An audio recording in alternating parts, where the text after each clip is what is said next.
Mayong adlaw mga talatala. For today's video, mga duta og Cebu.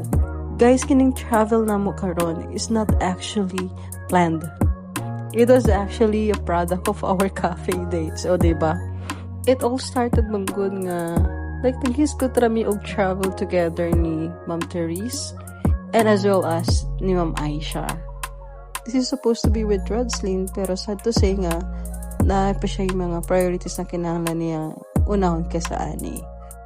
So, mga ganito guys, no? After na ako mag-check-in, diretso ko sa cafe, asa si Ma'am Aisha, kauban iyang bana ng iyang anak.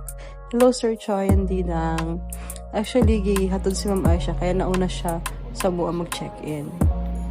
Kaya while waiting kay Therese, nangapisa mi diri, and a bit of chika with Ma'am Aisha, and of course, with Sir Choi.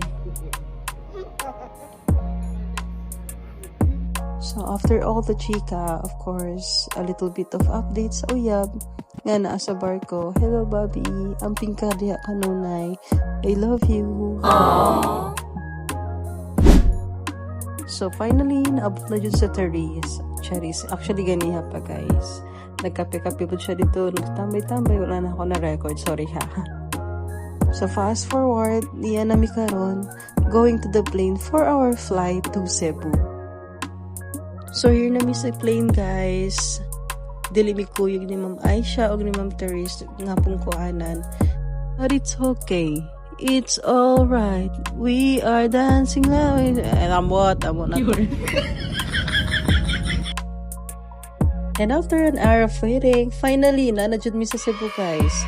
Of course, hangtod sa Cebu, naagi ka chika kung sa diha. Hello, Therese. And hello si mong katupad na chika Dora. Nindot jud ang Cebu, guys. Ang mga tao diri very hospitable. That's my vlog. Before proceeding, fit check sa ato diring dapita. So, mao na mong outfit, guys, for day 1, color black. So, diring dapita, guys, na traffic may gamay. Of course, going sa abong accommodation. And thank you to Kuya sa iyang patience and of course for being so supportive and cooperative sa mga kalokohan. Salamat kaayo Kuya sa safe and fun ride all throughout. Thank you. Tiyan! Finally, naabot na jud mi sa mga accommodation. Grabe, after an hour of traffic, instead of 30 minutes, thank God still for the safe travel. By the way, guys, this is actually Hotel 1. Diri lang sa Osmeña, Datit. Thank you so much, really, for the saved accommodation. Grabe, dili jud ka kasaka, guys, sa elevator kung wala kay keycard.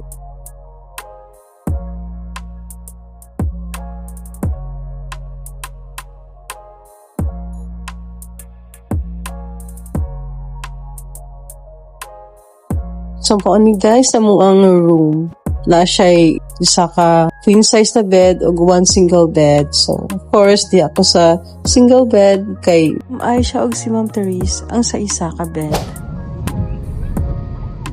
So, after na mo na-drop ang gamit, we're going to Ayala Mall for dinner.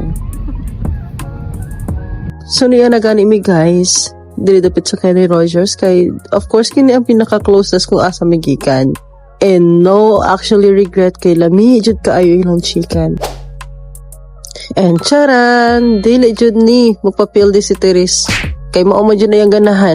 So nang ice cream mi, kay ganahan man pud mi, anangan tala-tala ba.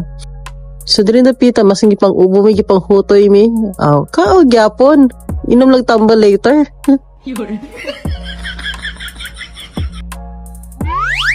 So after na mo na ngaon, tamalit yung mga pasalubong o of course mga kinahanglan na sa mga nakaw. So we're heading towards our accommodation and that's all for today's guys. See you all tomorrow for our day 2. Bye bye.